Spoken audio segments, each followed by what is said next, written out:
Baik, Assalamualaikum Siap. warahmatullahi wabarakatuh. Selamat pagi, siang, sore, dan malam dimanapun kalian berada. Di sini kami akan menjelaskan tentang materi tentang kejahatan terhadap tubuh dan nyawa, mata kuliah Hukum Pidana 2 Fakultas Hukum Universitas Muhammadiyah Malang. Sebelum itu kami akan memperkenalkan diri terlebih dahulu masing-masing. Jadi anggota kami ada dua. Pertama saya sendiri, Raffi Ibrahim Pujoksuma dengan NIM 2017 10 11 03 11 023 dari kelas E.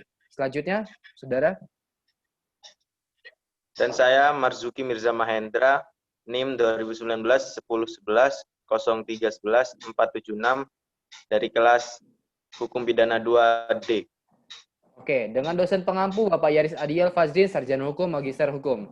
Selanjutnya, langsung aja kita persingkat waktu, kita akan menjelaskan tentang pengertian tindak pidana terlebih dahulu. Jadi, tindak pidana merupakan salah satu bentuk dari perilaku menyimpang yang selalu ada dan melekat tiap bentuk masyarakat. Perilaku menyimpang tersebut merupakan suatu ancaman yang nyata atau ancaman terhadap norma-norma sosial yang mendasari kehidupan atau keteraturan sosial. Ada juga atas dasar kesalahan dari tindak pidana, yaitu kejahatan terhadap nyawa dengan sengaja, yaitu kejahatan yang dimuat dalam bab berapa, Mas? 19. Bab 19 KUHP pasal 338 350. Kejahatan terhadap nyawa yang dilakukan tidak dengan sengaja dimuat dalam bab 21 khusus pasal 339. Atas dasar objeknya kepentingan hukum yang dilindungi. Dalam hal ini, kejahatan terhadap nyawa yang dilakukan dengan sengaja. A. Kejahatan terhadap nyawa orang pada umumnya pasal 338, 339, 340, 344, dan 345. B. Kejahatan terhadap nyawa bayi pada saat atau tidak lama setelah dilahirkan. Terdapat pada pasal 341, 342, dan 343. Dan yang terakhir C. Kejahatan terhadap nyawa bayi yang masih ada dalam kandungan ibu janin. Terdapat pada pasal 346, 347, 348, dan 349. Next. Sebelum itu, saya akan menjelaskan dulu terlebih dahulu tentang atas dasar kesalahannya. Jadi di sini adalah ada dua, ini tentang unsur kesengajaan dan tidak sengaja atau kelalaian. Jadi kejahatan terhadap nyawa dengan sengaja yaitu kejahatan yang dimuat dalam bab 19.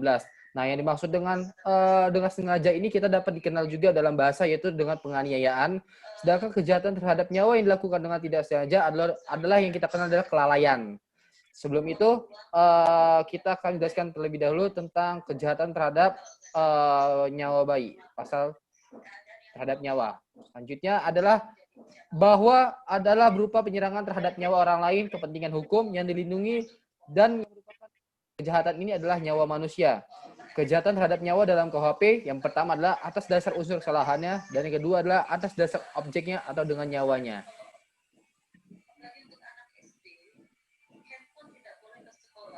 Kejahatan terhadap nyawa.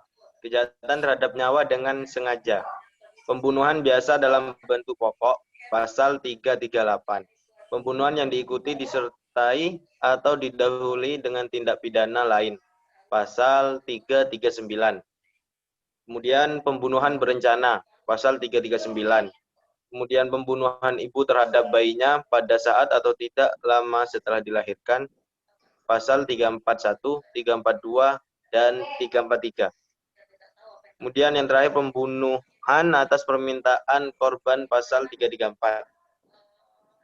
Penganjuran dan pertolongan pada bunuh diri, pasal 345. Pengguguran atau pembunuhan terhadap kandungan, pasal 346 sampai 349. Oke, di sini kita akan menjelaskan tentang ada 3 materi, yaitu pada penganiayaan, dan kedua juga adalah pembunuhan ibu terhadap bayi pada saat atau tidak lama setelah dilahirkan, dan juga adalah pengguguran dan pembunuhan terhadap kandungan. Selanjutnya adalah pembunuhan ibu terhadap bayi ada saat atau tidak lama setelah dilahirkan pada pasal 341 dan 343. Dirumuskan bahwa seorang ibu yang karena takut akan lalu melahirkan bayi pada saat bayi dilahirkan, atau tidak lama kemudian dengan sengaja menghilangkan nyawa anaknya dipidana karena membunuh bayinya sendiri dengan pidana penjara paling lama 7 tahun. Dalam pasal 342 yang dirumuskan adalah seorang ibu yang untuk melaksanakan keputusan diambilnya karena takut akan diketahui bahwa ia akan melahirkan anak, menghilangkan nyawa anaknya pada saat anak itu dilahirkan atau tidak lama kemudian. Diancam karena melakukan pembunuhan anak sendiri dengan berencana dengan penjara paling lama 9 tahun.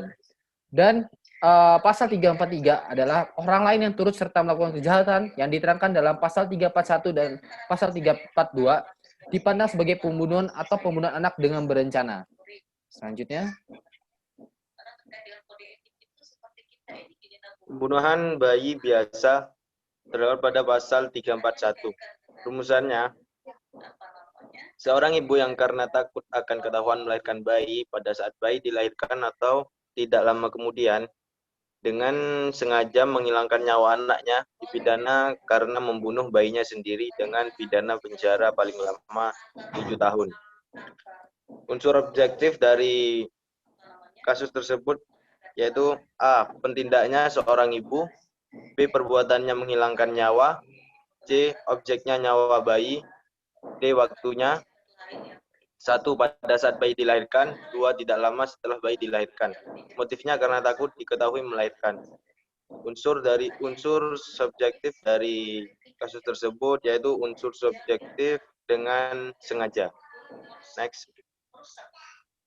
pembunuhan bayi biasa pada pasal 341, di sini ada petindaknya adalah seorang ibu. Artinya, ibu dari bayi korban yang dilahirkan ada hubungan antara ibu dan anak. Selanjutnya, adanya ibu yang merupakan syarat yang melekat pada subjek hukum, menandakan bahwa kejahatan ini tidak dapat dilakukan oleh setiap orang. Dan yang kedua, proses kedua adalah terkait pasal ini, yang dihukum di sini adalah seorang ibu, baik kawin maupun tidak, yang dengan sengaja atau tidak direncanakan terlebih dahulu membunuh anaknya pada waktu dilahirkan atau beberapa sudah dilahirkan karena takut ketahuan bahwa ia sudah melahirkan anak. Dan yang ketiga adalah syarat terpenting dari pembunuhan tersebut adalah pembunuhan anak itu dilakukan oleh ibunya dan harus terdorong oleh rasa ketakutan akan diketahui kelahiran anak itu. Proses 4 adalah mengenai waktu yang menjadi tolak ukur dari kalimat bla bla bla pada saat anak dilahirkan atau tidak lama kemudian. Pada dalam pasal 341 KUHP tidak ada penjelasan khusus mengenai hal ini sejak anak tersebut dilahirkan ke dunia. Seberapa lama atau sebentarnya pun waktu anak itu lahir, maka sejak saat itulah pasal ini dapat diterapkan. Dan juga penjelasan yang kelima adalah berdasarkan penjelasan yang di atas tadi, yang saya sampaikan tadi juga, dapat kita lihat bahwa pasal 31 KUHP tidak melihat apakah bayi yang dikandungnya merupakan benih sendiri atau benih dari pasangan lain. Yang dicermati dari pasal ini adalah perasaan ketakutan atau malu dari si ibu ini yang telah melahirkan anak tersebut. Di sini juga saya akan mengutip dari SR Sianturi Sarjana Hukum dalam buku yang berjudul tentang tindak pidana di KUHP berikut uraiannya pada halaman 493. Sebagaimana kami sarikan mengatakan bahwa unsur sengajaan hanya meliputi tindakannya dan objek tindakannya, yaitu anak kandungannya sendiri. Dia harus menyadari bahwa dengan jiwa itu dirampas. Tindakan yang dilarang adalah merampas jiwa anak, kandung ataupun sendiri. Pada saat ia dilahirkan atau tidak lama setelah itu, dan karena subjeknya dipengaruhi oleh perasaan takut akan ketahuan bahwa ia melahirkan. Bagaimana caranya melakukan tindakannya yang merupakan perampasan jiwa yang tidak ditentukan. Selanjutnya.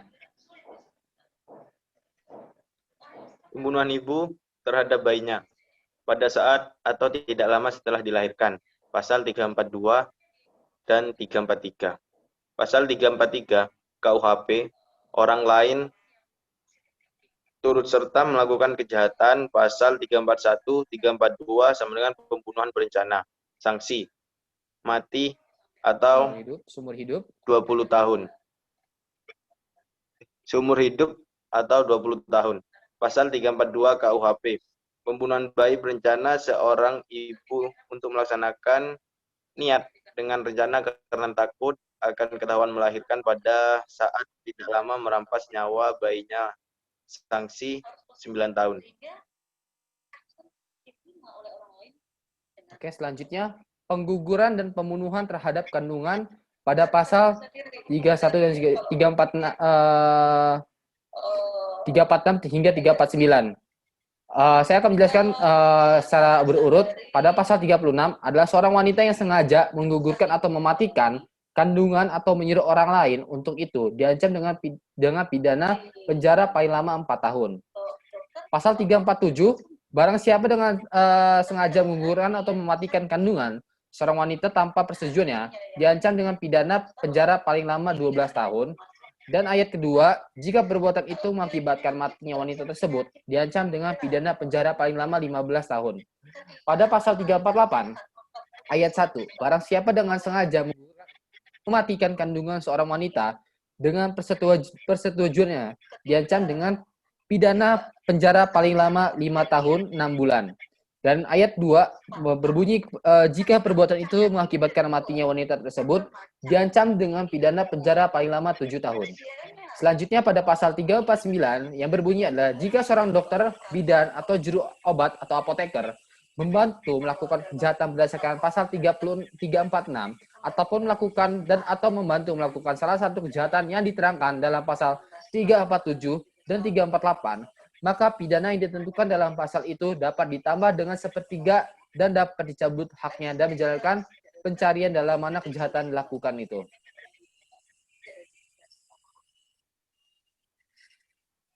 Selanjutnya.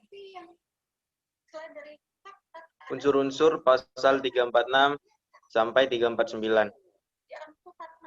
Yang pertama pasal 346, seorang wanita sengaja menggugurkan atau mematikan kandungan atau menyuruh orang lain, sanksi dengan sanksi 4 tahun. Pasal 347, barang siapa dengan sengaja mematikan kandungan seseorang wanita tanpa persetujuannya terkena sanksi 12 tahun dan mengakibatkan mati 15 tahun. Pasal 348, barang siapa dengan sengaja menggugurkan atau memastikan kandungan seorang wanita dengan persetujuannya, sanksi 5 tahun, 6 bulan, dan mengakibatkan mati 7 tahun. Kemudian pasal 349, seorang dokter atau bidan dan apoteker melakukan kejahatan pasal 346 atau membantu kejahatan 347 sampai 347 dan 348. Sanksi ditambah 1/3. Dapat dicabut hak atau izin praktek. Oke, sebelum itu saya akan menjelaskan di mana ada perbedaan dalam pasal 34, 346, 347, 348, dan 349. Di sini sangat berbeda, maka dari itu kami akan menyusun satu persatu dengan ada unsur-unsurnya ini. Dapat dilihat juga tindak sini juga barang siapa dan juga seorang wanita dan juga seorang dokter, bidan, apoteker. Oleh karena itu objeknya sangat berbeda dalam pasal penerapan dalam pasal 346, 347 dan pasal 348 dan 349. Unsur-unsurnya juga ada dengan unsur dengan sengaja semuanya bersamanya. Dan juga di sini ada perbedaannya adalah dalam pasal 34 juga 346 di situ adalah menggugurkan atau mematikan kandungan. Sama halnya juga pasal 347 yaitu mematikan kandungan seorang wanita tanpa persetujuannya. Jadi misalkan biasanya kasus ini terjadi dalam hubungan yang terlarang antara pria dan wanita yang melakukan hubungan menghasilkan atau berhubungan dari situ menjadikan suatu janin yang dihasilkan dari hubungan tersebut. Jadi seorang pria yang ingin menggugurkan anaknya tanpa persetujuan ibunya, maka dapat si wanitanya atau yang mengandungnya maka dapat disanksi dengan 12 tahun dan apabila mengakibatkan mati kemudian 15 tahun. Jadi di sini adalah tanpa persetujuan dari pihak wanitanya atau yang mengandungnya. Misalkan dalam penerapannya adalah si pria mengisi atau menaruh obat-obatan yang untuk merusak janin di dalam perut sehingga terjadinya aborsi, praktek aborsi. Nah, dengan itu tanpa ada persetujuannya, maka pasal 347 ini dapat berlaku. Dalam pasal 348 juga saya jelaskan juga di sini adalah menggugurkan atau memastikan kandungan persetujuannya. Nah, dari sini kita lihat adalah dengan persetujuannya. Jadi antara pria dan wanita mereka yang berhubungan ini, mereka sama-sama menyetujui dengan praktek yang adanya aborsi. Jadi pihak perempuan juga menyetujui dengan praktek yang ada yang menggugurkan kandungan si janin tersebut, dan juga si pria juga mendukung juga dengan praktek adanya aborsi menggugurkan janin tersebut. Sanksinya lebih ringan, yaitu ada 5 tahun 6 bulan apabila mengakibat kematian dengan lama 7 tahun. Nah, dalam pasal 349 ini, seorang yang berperan atau seorang dokter, bidan, apoteker yang membantu, berbeda dengan wanita atau yang si pria tersebut dalam pasal 346, 347, dan 348. Di sini 349 ini adalah peran yang membantu praktek aborsi. Contohnya adalah seorang dokter, bidan, dan apoteker. Di sini adalah apabila melakukan kejahatan dari pasal 346 atau membantu kejahatan dengan pasal 347, 348, maka sanksi ini akan lebih beratkan kepada pihak dokter, bidan, dan apoteker.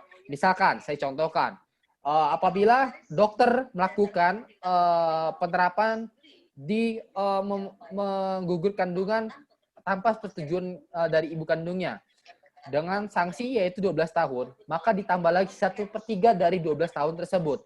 Maka dokter ini makin menjerah dalam masa hukumnya. Dan juga berlaku ini juga akan menyengsarakan dokter tersebut ataupun apoteker atau bidan karena telah membantu, karena dapat dicabut hak perizinannya dan juga ataupun izin prakteknya. Selanjutnya.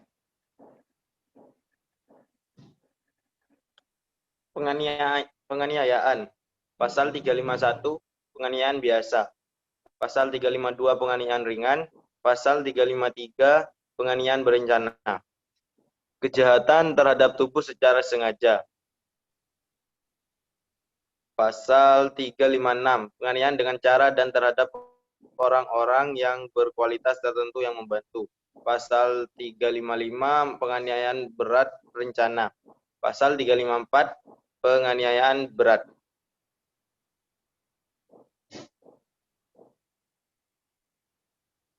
Oke, selanjutnya penganiayaan biasa. Kita sudah masuki dengan kejahatan terhadap tubuh. Yaitu atas dasar unsur kesalahannya, kejahatan terhadap tubuh dibagi dua. Yaitu kejahatan terhadap tubuh secara sengaja dinamakan penganiayaan, atau yang kita sebut juga penganiayaan, dimuat dalam bab 20 buku 2 pasal 351 hingga 358 KUHP. Kejahatan terhadap tubuh karena kelalaian atau ketidaksengajaan dimuat dalam pasal 36 KUHP. Jelaskan lebih dahulu penganiayaan biasa atau dengan juga mishandling. Dipersilakan pada saudara Marzuki. Kemudian penganiayaan biasa, mishandling, pasal 351 merumuskan sebagai berikut. 1. Penganiayaan dipidana dengan pidana penjara selama-lamanya 2 tahun dan 8 bulan atau dengan pidana denda setinggi-tingginya Rp3. Sekarang 4.500 kurang lebih. 2. Jika perbuatan tersebut menyebabkan luka berat pada tubuh, maka orang yang bersalah dipidana dengan pidana penjara selama-lamanya 5 tahun. 3. Jika perbuatan tersebut menyebabkan kematian, maka orang yang bersalah dipidana dengan penjara selama-lamanya 7 tahun. 4. Disamakan dengan penganiayaan, yakni kesengajaan merugikan kesehatan. 5. Percobaan melakukan kejahatan ini tidak dapat dipidana. Oke, selanjutnya saya akan menjelaskan penganiayaan biasa. Terdapat ada unsur-unsur, yaitu unsur subjektif dan objektif. Pertama, unsur subjektif adanya kesengajaan, dan unsur objektif adalah adanya perbuatan atau adanya akibat perbuatan yang dituju, yakni adalah rasa sakit atau tidak enak pada tubuh dan juga lukanya tubuh. Jadi unsur-unsur penganiayaan ini adalah rasa sakit, tidak enak pada tubuh, dan lukanya tubuh. Dalam beberapa jurisprudensi disebutkan bahwa penganiayaan ini disamakan dengan sengaja menyebabkan rasa tidak enak atau penderitaan, atau juga dengan sengaja menimbulkan rasa sakit atau pada tubuh orang lain. Penerapannya juga adalah wujud perbuatan yang dikualifikasikan sebagai penganiayaan adalah mendorong orang lain terjun ke sungai, dan 2, menjemur orang di terik matahari, mencubit, memukul, melempar dengan benda padat, mengiris, menusuk, menusuk, dan menyetrum listrik, dan lain-lain. Dan juga ada pengecualian penganiayaan tidak disebutkan di penganiayaan. Yang pertama, saya akan berikan 2 contoh. Yang pertama adalah mendorong orang lain ke sungai bukan penganiayaan jika nyata-nyatanya dilakukan dengan maksud bercanda. Kedua, menjemur siswa di terik matahari sampai batas wajar untuk memberi sanksi pada siswa yang melanggar aturan-aturan yang berlaku di sekolahnya. Di sini juga saya akan menjelaskan juga tentang luka berat berdasarkan pasal 90 KUHP. Di sini kan berbunyi adanya luka tubuh. Dalam luka berat pada pasal 90 KUHP berbunyi pertama adalah jatuh sakit atau mendapat luka yang tidak memberi harapan akan sembuh sekali atau menimbulkan bahaya maut. Dan yang kedua, tidak mampu terus-menerus untuk menjalankan tugas jabatan atau pekerjaan pencarian. Dan yang ketiga adalah kehilangan salah satu panca indera tubuh. Dan yang terakhir adalah cacat berat atau yang disebut dengan Verminking. Selanjutnya,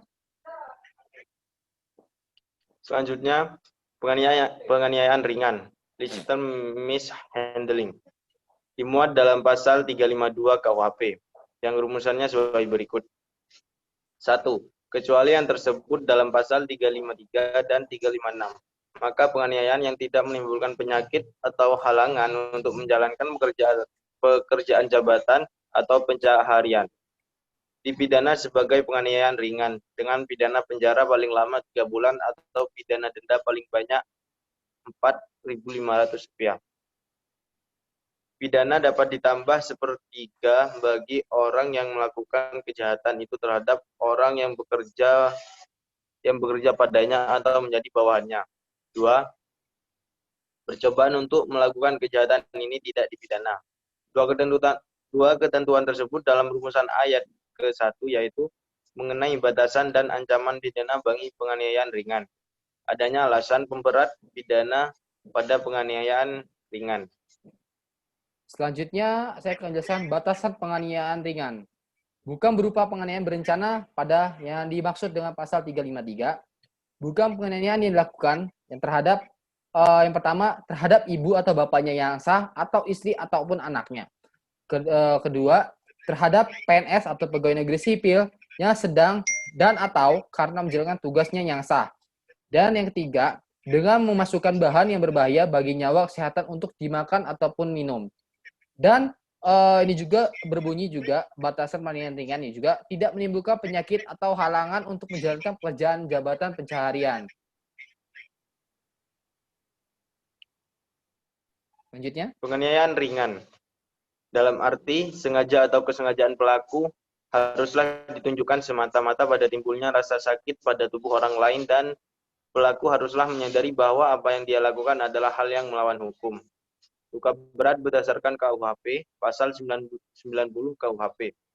Jatuh sakit atau mendapatkan luka yang tidak memberi harapan akan sembuh sekali untuk menimbulkan hanya bahaya maut. Kemudian tidak mampu terus-menerus untuk menjalankan tugas jabatan atau pekerjaan pencarian. Kemudian kehilangan salah satu panca indera. Mendapat cacat berat, Verminking, dan menderita sakit lumpuh, terganggunya daya pikir selama 4 minggu lebih. Dan yang terakhir, gugurnya atau matinya kandungan seorang perempuan. oke, di sini saya akan menjelaskan contoh penganiayaan ringan. Jadi contohnya di sini saya akan menjelaskan, misalkan A dan B. A menempeleng B sehingga menyebabkan B sakit, kepala atau pusing. Tapi tanpa diberi obat, beberapa menit kemudian kepala B, pusingnya B tersebut sembuh dengan sendirinya. Sepanjang perbuatan itu dilakukan tidak dengan rencana, maka perbuatan A masuk kualifikasi penganiayaan ringan. Tapi apabila sembuhnya pusing B setelah diberi obat, maka perbuatan A tidak masuk kualifikasi penganiayaan ringan, tapi penganiayaan biasa sebagaimana diatur dalam pasal 351 KUHP. Selanjutnya, jelaskan, saudara. Penganiayaan berencana, pasal 353 KUHP mengenai penganiayaan berencana merumuskan sebagai berikut. Yang pertama, penganiayaan dengan rencana lebih dulu dipidana dengan pidana penjara paling lama 4 tahun. Kemudian yang kedua, jika perbuatan itu menimbulkan luka-luka berat, yang bersalah dipidana dengan pidana penjara paling lama 7 tahun. Dan yang ketiga, jika perbuatan itu mengakibatkan kematian, yang bersalah dipidana dengan pidana penjara paling lama 9 tahun. Ada 3 macam penganiayaan berencana. Yang pertama, penganiayaan yang tidak berakibatkan luka berat atau kematian. Yang kedua, penganiayaan yang berakibat luka berat. Dan yang ketiga, penganiayaan yang berakibat kematian. Oke, di sini saya akan menjelaskan tentang penganiayaan berencana. Ya, saya lanjutkan dari Saudara Marzuki. Kejahatan yang dirumuskan pada pasal 353 dalam praktik hukum diberi kualifikasi sebagai penganiayaan berencana oleh sebab terdapatnya unsur direncanakan lebih dahulu sebelum perbuatan dilakukan. Kedua, direncanakan lebih dulu adalah bentuk khusus dari kesengajaan dan merupakan alasan pemberat pidana pada penganiayaan yang bersifat subjektif. Di sini juga saya mengutip di dalam memori Van Toeltlingting atau disebut MVT, dijelaskan mengenai direncanakan lebih dulu, yaitu suatu saat menimbang dengan tenang dalam suatu suasana batin yang tenang, bukan suasana batin yang menggambarkan timbul kendakan secara tiba-tiba. Selanjutnya, Saudara, jelaskan. Persamaannya adalah masing-masing tidak mengakibatkan luka berat atau kematian, memiliki kesengajaan yang sama terhadap perbuatan beserta akibatnya. Bila mengakibatkan luka, haruslah berupa bukan luka berat, dan sama berlaku faktor yang memperberat sebagaimana dalam pasal 356. Sedangkan penganiayaan berencana bentuknya adalah adanya faktor pemberat pidana berupa direncanakan lebih dulu. Tidak mungkin terjadi penganiayaan ringan karena pasal 353 disebut sebagai perkecualian dari penganiayaan ringan. Dipandang sebagai penganiayaan yang dikualifisir percobaannya dapat dipidana. Tidak terdapat unsur direncanakan lebih dulu. Dapat terjadi pada penganiayaan ringan, yaitu bila penganiayaan itu tidak menimbulkan penyakit atau halangan untuk menjalankan pekerjaan pencaharian, dipandang sebagai bentuk pokok atau standar dari penganiayaan. Percobaan tidak dapat dipidana, dan perbedaannya adalah next. Berikut tadi adalah persamaan dan perbedaannya tentang penganiayaan biasa dengan penganiayaan berencana yang dijelaskan oleh teman saya. Di sini saya akan menjelaskan atau memberi contoh penganiayaan berencana. Saya perumpamaan lagi, yaitu adalah seorang A dan seorang B. Seorang A sudah sejak lama berpikir dan menentukan niatnya bahwa ia akan menempeleng B. Sampai saat yang sudah ditentukan oleh A berangkat mencari dan mendatangi rumah B. Sesampai rumah B, A memukul B, tetapi tidak kena. Catatan, dalam kasus ini, B sama sekali tidak merasakan sakit, karena tangan A memang tidak mengenai B, sebagaimana direncanakan oleh A. Tapi, berdasarkan pasal 353 ayat 1, karena hal itu memang direncanakan oleh A, maka A dapat dipidana karena mencoba melakukan penganiayaan biasa berencana. Selanjutnya, Saudara jelaskan. Penganiayaan berat. Penganiayaan yang oleh UU diberi kualifikasi sebagai penganiayaan berat. Ialah dirumuskan dalam pasal 354 KUHP yang rumusannya adalah sebagai berikut. 1. Barang siapa sengaja melukai berat orang lain, dipidana karena melakukan penganiayaan berat dengan pidana penjara paling lama 8 tahun. Kemudian, jika perbuatan itu mengakibatkan kematian, yang bersalah dipidana dengan pidana penjara paling lama 10 tahun. Oke, di sini dengan penganiayaan berat dengan unsur-unsur kesalahan. Dengan mengingat pengertian penganiayaan seperti yang sudah diterangkan di bagian muka atau sebelumnya tadi dijelaskan oleh saudara saya dan juga dijelaskan dengan saya, dengan menghubungkannya pada rumusan penganiayaan berat di atas, maka pada penganiayaan berat mempunyai unsur-unsur sebagai berikut. Penganiayaan berat biasa pada ayat 1 dan penganiayaan berat yang menimbulkan kematian dengan ayat 2. Unsur-unsur kesalahan dengan penganiayaan berat yang pertama, unsur kesalahannya adalah dengan unsur kesengajaan atau disebut obzetelig, dengan juga unsur perbuatan yaitu melukai berat. Selanjutnya, objek tubuh orang lain adalah dengan ada unsur luka berat. Selanjutnya juga ada penganiayaan berat hanya ada dua bentuk, yakni penganiayaan berat biasa pada ayat 1 dan juga penganiayaan berat yang menimbulkan kematian ayat 2 yang seperti saya jelaskan terlebih dahulu tadi, barusan. Mungkin itu saja yang dapat kami sampaikan dalam materi ini. Ada kurang lebihnya, kami minta maaf. Kami akhiri. Wassalamualaikum warahmatullahi wabarakatuh. Terima kasih atas perhatiannya.